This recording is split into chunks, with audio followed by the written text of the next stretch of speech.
사랑과 은혜와 능력과 복주심이 여러분 모두와 함께하기를.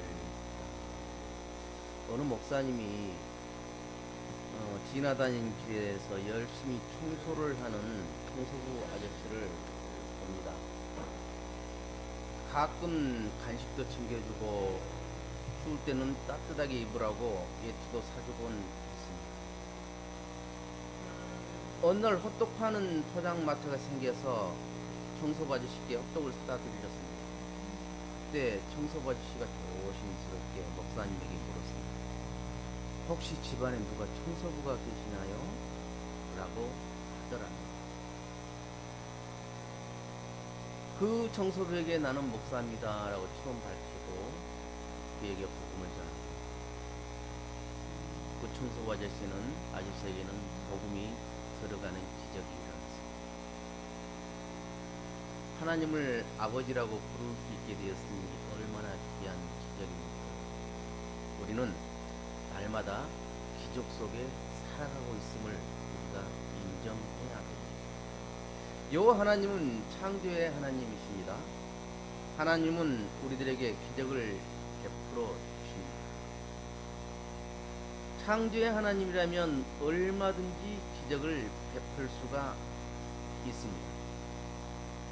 인간 상식으로는 도저히 이해가 안 되고 생각할 수 없는 놀라운 일들이 일어나는 것입니다. 그래서 여러분들이 내가 생각했던 것보다 훨씬 좋은 결과가 있을 때 우리는 기적 같은 일이다 라고 말을 합니다. 성경적으로 기적은 하나님이 일하시는 일이죠. 하나님께서 우리에게 구원의 은혜를 주십니다. 생명의 은혜를 주시고 또 하나님은 우리를 늘 보호하시고 인도해 주십니다. 생명의 은혜를 주신다는 것은 우리가 날마다 살아있는 은혜를 주신다는 말이지요. 마귀로부터 우리가 보호를 받는다는 말입니다. 이 모든 것이 이 모든 것이 다 기적이란 말입니다. 우리가 생각할 때 기적이란 어떤 큰 일이 일어나면 그것이 기적이다 라고 생각하는 수 있는데 우리는 날마다 살아가는 순간순간이 기적입니다. 그것을 깨달을 수 있을 때 내한테서는 감사가 저절로 나오는 것입니다. 오늘 이 시간도 주님께서는 새 날을 주셨어요. 여러분들이 교회에 올 힘을 주셨습니다. 이것도 기적이죠. 그래서 우리는 항상 하나님의 기적 속에 살아간다 그 말입니다. 우리 하나님은 그러면 어떤 분이신가? 첫째, 여호와 하나님은 대적의 손에서 구하시는 분입니다. 1절에서 3절 보면 먼저 1절을 한번 우리 읽어봅시다. 1절 시편 1편 시작.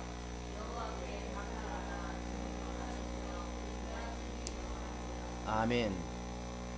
우리는 하루하루를 살아가면서 또한 하루를 마치면서 감사할 수 있기를 바랍니다.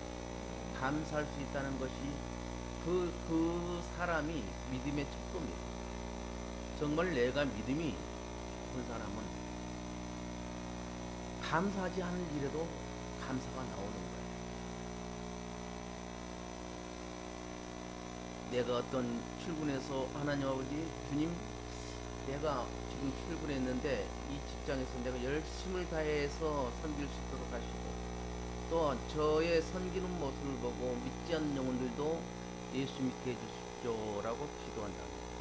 또 하루 마치면서 하루 종일 있으면서 아무 사고 없이 이렇게 퇴근할 수 있어서 감사합니다. 내 종업원들, 내 종사자들 아무 문제 없이 저렇게 무탈하게 살아갈 수 있음도 감사합니다. 이렇게 나와야 되는 것이죠. 지금 시편 기자는 여호와께 감사하라 그는 우리를 속량해 주셨다라고 말씀하고 속량해 주셨다는 것은 값을 지불해 주셨다 그 말이거든요. 값을 치러줬다는 거예요. 하나님께서 우리에게 진 빚을 갚아주시고 자녀 삼아주시고 그 빚이 뭐예요? 마귀한테 잡혀 있는 갚아야 할 빚. 마귀한테 갚아야 할 빚은 뭐예요? 죄 없는 사람의 피입니다. 죄 없는 사람의 피를 가져야만이 그 마귀에게 진 빚을 갚을 수가 있는 거예요. 그래서 사람은 모두가 죄인이죠. 의인은 없나니 하나도 없다 그랬어요. 그러면 그 빚을 갚기 위해서는 죄 없는 사람의 피가 필요한데 하나님께서 직접 이 땅에 내려오셔야만이 가능합니다. 그래서 하나님께서 육신의 몸을 입고 태어나신 분이 우리 예수님. 육신의 몸을 입고 태어났다. 그것을 인카네이션이라고. 그 예수님이 오셔서 십자가에 달려 돌아가심으로 단번에 그 우리의 죄값을 치러준 겁니다. 그래서 우리는 그 예수님을 믿기만 하면 구원을 받고 더 이상 죄인이 아니라는 것이죠. 그래서 죄인에서 의인으로 우리가 옮겨가는 겁니다. 그것을 우리들이 아셔야 해요. 이스라엘 민족을 하나님께서 선택해 주셨는데 먼저 아브람을 불러서 이스라엘 민족이 시작되게 하셨고, 그리고 이스라엘 민족이 애굽이란 나라에서 탈출하여서 이스라엘 민족의 공동체가 됩니다. 출애굽, 이것은 애굽의 고통과 죽음에서 하나님께서 건져내 주셨다라는 뜻이 있습니다. 그래서 이스라엘 민족은 하나님 은혜로, 하나님의 생명으로, 하나님의 구원으로 살아가는 민족 공동체가 됩니다. 어느 민족을 보든지 위대한 정치자든지 지도자든지 군사 지도자가 있어요. 이스라엘 역사를 보면 타고난 세상적인 어떤 정치 지도자나 군사 지도자가 있는 것은 아닙니다. 오직 신앙으로서 그 공동체가 지금까지 이루어져 가고 있습니다. 물론 그 작은 조직들의 지도자들은 있습니다. 신앙의 지도자들이 있습니다. 그러나 우리 세상적인 잣대로 보면 유명한 정치가들이나 군사 지도자들은 없다는 것이죠. 그래도 세계 경제를 휘어잡고 있는 것이 이스라엘. 이스라엘 출신들이, 유대인들이 세상을 3분의 1을 지배하고 있다고 말이 가언입니다. 그만큼 이스라엘 민족은 하나님께서 함께 하시고 하나님께서 이끌어 주시기 때문에 그렇게 할 수가 있는 것입니다. 우리는 예수 그리스도를 믿음으로 말미암아 구원을 얻었다는 것에 대해서 얼마나 피부로 알았는지는 모르겠습니다. 예수를 믿지 않는 그 나라들과 예수를 믿는 나라들의 그 사는 사람들을 생활 실상을 보면 확연히 드러납니다. 이 북한하고 우리하고 비교를 해도 원래는 북한에 더 믿음 좋은 사람들이 많았고 교회도 많았고 신자들도 많았어요. 근데 김일성 정권이 계례 정권이 들어오면서 교회를 허물기 시작합니다. 교인들을 핍박해서 축청하기 시작합니다. 그러다 보니까 교회는 하나도 없어지고 남아있는 교인들은 지하로 음성교로 지하교회에서 신앙생활을 하게 되는 것이죠.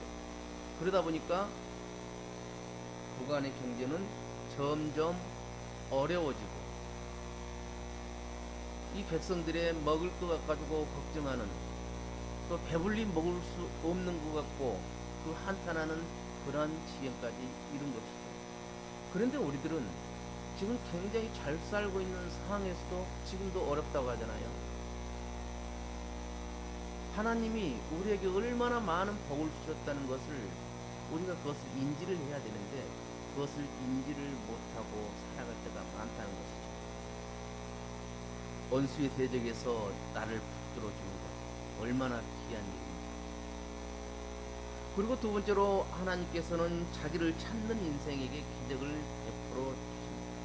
다 같이 6절부터 8절까지 한번 읽어보겠습니다. 시작.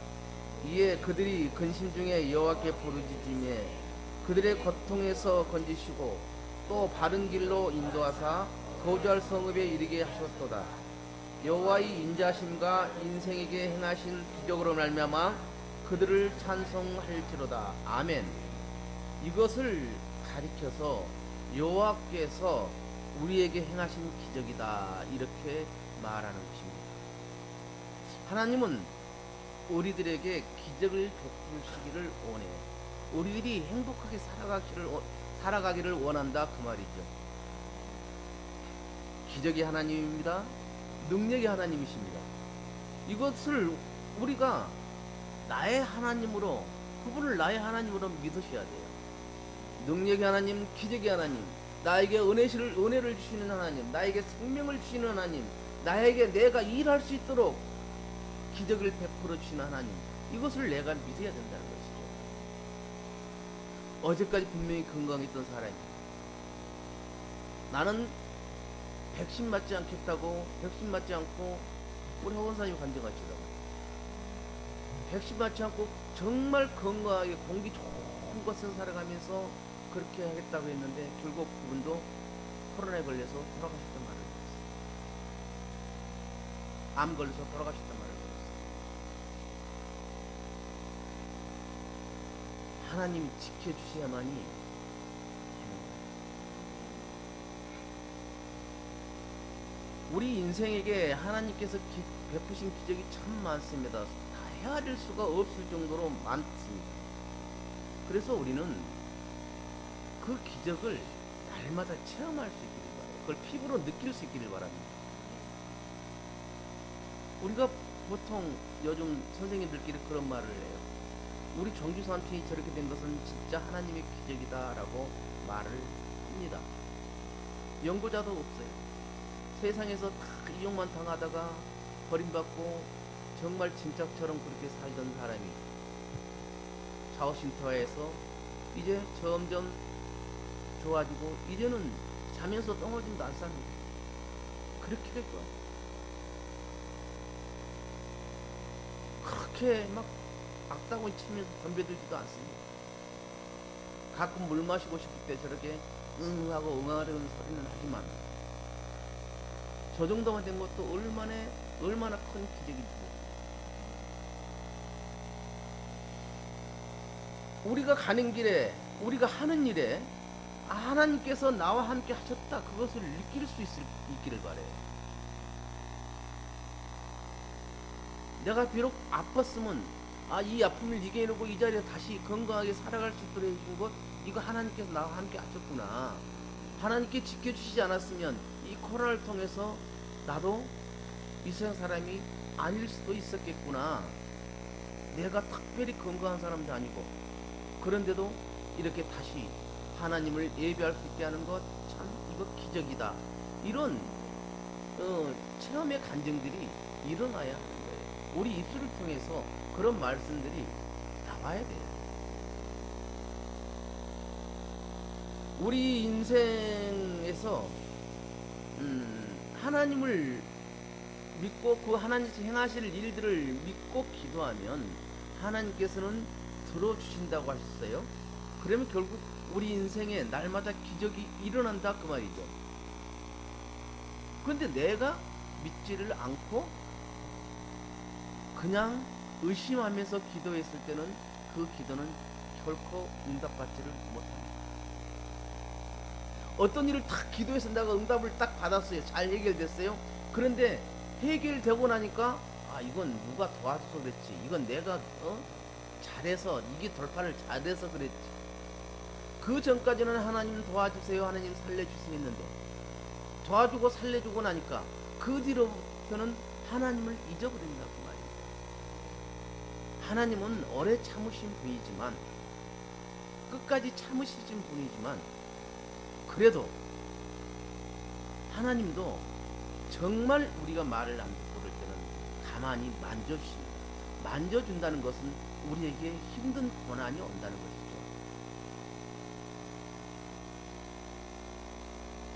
하나님께서 우리를 바라보셔 흐뭇하게 그렇게 바라보셔야만 되거든요. 그것이 우리가 우리가 살아가야 할 삶의 모습이에요.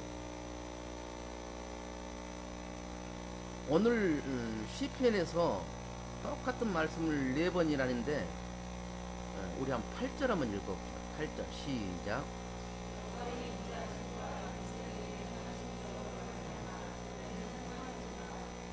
15절 한번 읽어봅시다. 시작. 여호와의 인자하심과 인생에게 행하신 말미암아 그들을 찬송할지라. 31절 한번 읽어봅시다. 여호와의 인자하심과 인생에 행하신 기적으로 말미암아 그를 찬송할지라. 다 같은 말. 그럼 하나님께서는 왜 이렇게 이 말씀을 반복해서 하셨을까요? 그것도 짧은 단어도 아니고 좀 긴 단어를, 긴 문장을. 앞부분 1절부터 8절까지도 하나님께서 성령하시고 환난과 고통에서 건져주신 기적의 하나님을 말씀하고 있죠. 15절도 마찬가지예요. 인생에게 행하신 기적을 말하고 있어요. 어떤 기적이에요? 10절 한번 읽어봅시다. 10절 시작. 사람이 흑암과 사망의 그늘에 앉으며 공과 쇠사슬에 매이면 13절입니다. 이에 그들이 그 환난 중에 여호와께 부르짖음에 그들이 고통에서 구원하시되 14절 읽어봅니다. 흑암과 사망의 그늘에서 인도하여 내시고 그들의 얼걸맨 줄을 끊으셨도다. 아멘. 이렇게 하나님께서는 기적을 행하신다 그 말입니다. 우리가 흑암과 사망에 처했을 때 얼마나 힘들었을까요? 자, 우리 이영모 집사님 산증인입니다. 우리 허건사님 폐암이라고 할 때 그 마음이 흑암과 사망에 걸쳐있는 마음과 똑같을 겁니다. 그랬죠? 네, 그래요. 그때 부르짖는 소리를 들으셨다는 거예요. 울부짖는 소리를 들으셨다는 겁니다. 듣고 사망과 음침한 골짜기에서, 사망의 음침한 골짜기에서 건져내 주셨다 그 말이죠. 낫게 해주셨다 그 말입니다. 우리가 내가 어떤 일을 당해서 그것을 벗어난 그것만 기적이라고 생각하지 마십시오. 살아가는 순간순간이 기적입니다.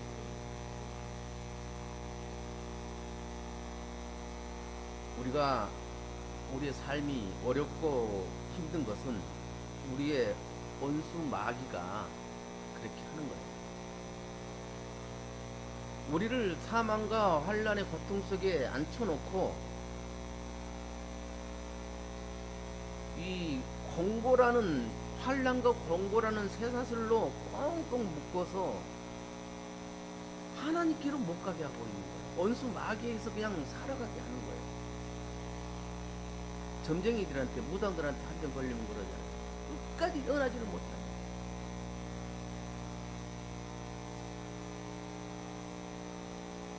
하나님께서 그런 사람을, 우리를 생명으로 옮겨놔 주셨습니다.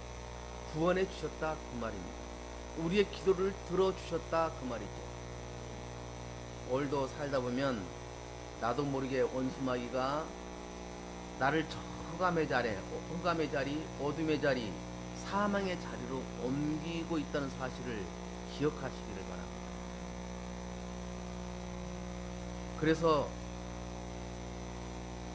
내 인생을 환난과 핍박과 공고한 번 나를 꼭 묶어놓고 거기서 못 빠져나가게 한다는 거예요. 그러나 우리 하나님께 기도하면, 하나님을 찾으시면 하나님께서 사망의 자리에서 생명의 자리로, 환난과 고통에서 평안과 형통의 자리로 만들어 주신다 그 말입니다. 믿으면 믿는 대로 되는 거예요. 뭘 믿습니까? 믿으면 믿는 대로 된다는데 뭘 믿느냐 이거죠. 내가 기도한 대로 이루어질 것을 믿는다 그 말입니다. 그 기도가 응답받고 그 기도에서 이렇게 되었다는 간증들을 할 수 있기를 바랍니다. 언젠가 이제 조금 회복돼서 금요 기도회가 다시 시작되면 우리 성도님들 간증 시간을 가지려고 해요. 그래서 일주일 전부터 준비해서 간증을 써와서 읽어도 돼요. 그러면서 함께 기도하고 하나님께 영광 돌리고 그런 시간을 가지려고 저도 기도로 준비를 하고 있습니다.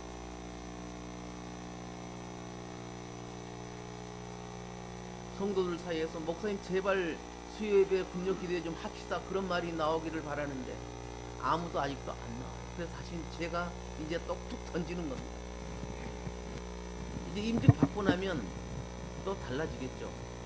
저는 그렇게 믿습니다.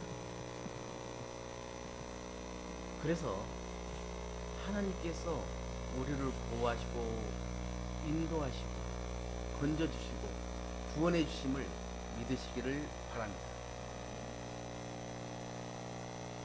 여호와를 사모하는 자에게 좋은 것으로 채워주십니다. 9절에 한번 읽어봅시다. 9절 시작. 그가 사모하는 영혼에게 만족을 주시며 줄인 영혼에게 좋은 것으로 채워주시미로다. 아멘. 4절과 5절을 한번 읽어봅시다. 그들이 광야 사막길에서 방황하며 거주한 성을 찾지 못하고 줄이고 목이 말라 그들의 영혼이 그들 안에서 피곤하였도다. 우리 인생이 피곤했다는 것이 뭐예요? 이 말은 더 이상 살아갈 힘이 없다 그 말입니다. 더 이상 살아갈 힘이 없을 때 살아갈 수 있도록 건져내 주십니다. 옛날에는 열심히 직장생활 하는 사람들이 다또 아이고 피곤하다 그러는데 요즘은 유치원생들도 아이고 피곤하다 한답니다.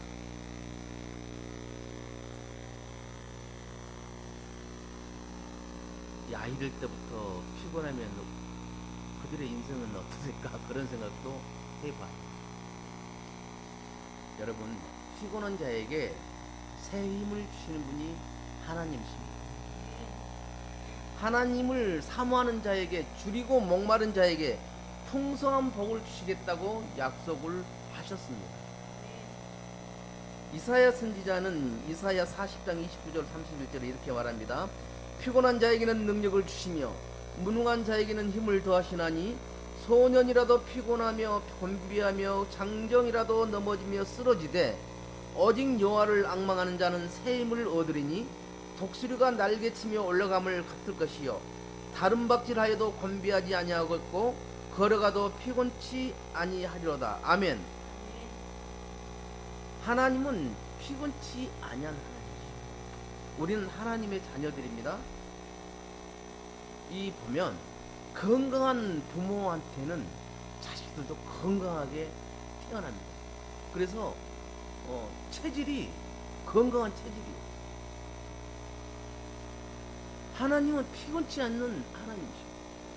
우리 하나님의 자녀들은 하나님께서 붙들어 주시기 때문에 피곤치 않고 곤비지 않게 되는 거예요. 죽겠다 그 말이 입에서 나오지 않아야 됩니다.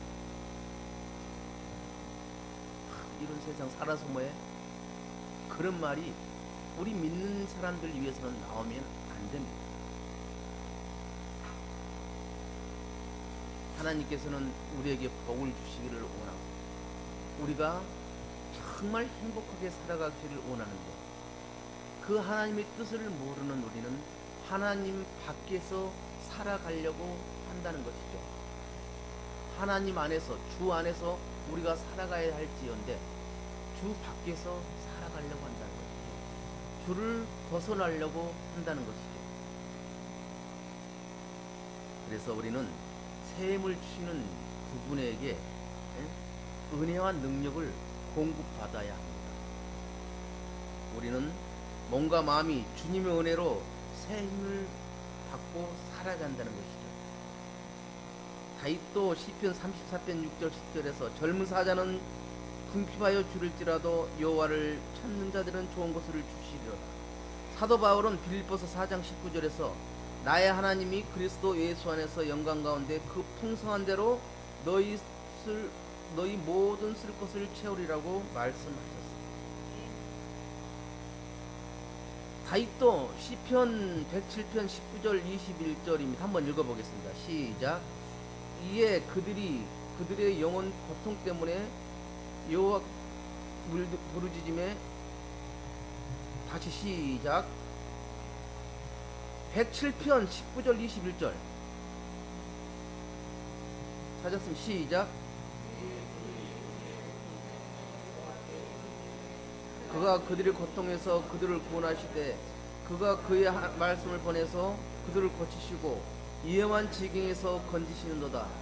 여호와의 인자심과 인생에게 행하신 기적으로 말미암아 그를 찬송하리로다. 여기 20절을 보면 말씀을 보내서 그들을 고쳐주셨다라고 말씀하고 있습니다. 말씀을 보내어 기적을 행하여 주셨다는 거예요. 오늘 제가 여러분들에게 말씀을 알려줍니다. 그러나 여러분 제 말 때문에 그 말씀이 능력이 있는 것이 아니라 그 말씀이 하나님의 말씀이기 때문에 능력이 있는 거예요. 그래서 그 내 인생에 행하실 기적을 믿는다면 그대로 이루어지는 거예요. 기도하고 그 기도에 확신을 가질 수 있기를 바랍니다. 옛날 시골집에 오면 방이 있고 마루가 있고 뜰이 있고 마당이 있어요. 보통 마루에서 밥을 먹을 때 개가 오고 닭이 옵니다. 그러면서 개하고 닭은 주인이 밟는 그 상을 이렇게 쳐다봐요. 그러면 주인이 한 숟갈 던져주죠. 그러면 그것을 받아 먹고 있습니다. 그럼 저쪽에서 놀고 있던 그들은 어때요? 못 먹는 거예요. 주인 곁에 있었던 그들은 받아 먹듯이, 멀리 있는 그들은 받아 먹지 못했듯이 우리도 항상 주님과 함께 있어야 돼요. 주님 곁에 있어야 돼요. 그럴 때에 하나님의 기적을 체험할 수가 있어요. 그 잘된 사람들 보면은 다들 하나님의 기적을 체험했다는 것을 알 수가 있습니다. 성경은 말합니다. 내 입을 크게 열라 내가 채우리라. 하나님께 부르짖으라는 것이죠. 하나님을 사모하라는 것입니다. 하나님께서 채워주시겠다는 것입니다. 하나님이 은혜를 주시겠다 그 말입니다. 9절을 다시 읽어봅니다. 9절. 그가 사모하는 영혼에게 만족을 주시며 줄인 영혼에게 좋은 것으로 채워주시미로다. 하나님을 찾으시기를 바랍니다. 나에게 기적을 행하시는 하나님이십니다. 하나님께서 여러분들이 사모하는 그 모습을 보고 여러분들이 하나님 내 인생에 능력을 베풀어 주시옵소서, 내 능력의 기적을 실행해 주옵소서 기도할 때 하나님께서 우리에게 능력을 주시고 우리에게 기적을 체험할 수 있도록 하신다 그 말입니다. 그래서 이 하나님의 능력이, 하나님의 기적이 여러분 모두와 함께 하시기를 바랍니다. 기도합니다. 하나님 아버지 감사합니다. 기적을 행하시는 하나님, 능력을 행하시는 하나님, 우리에게 복을 주시는 하나님, 생명을 주시는 하나님, 하나님의 기적이, 하나님의 생명이, 하나님의 능력이, 하나님의 복이 하나님을 사모하는 모든 자들에게 풍성하게 하여 주옵소서. 예수님의 이름으로 기도드리옵나이다. 아멘.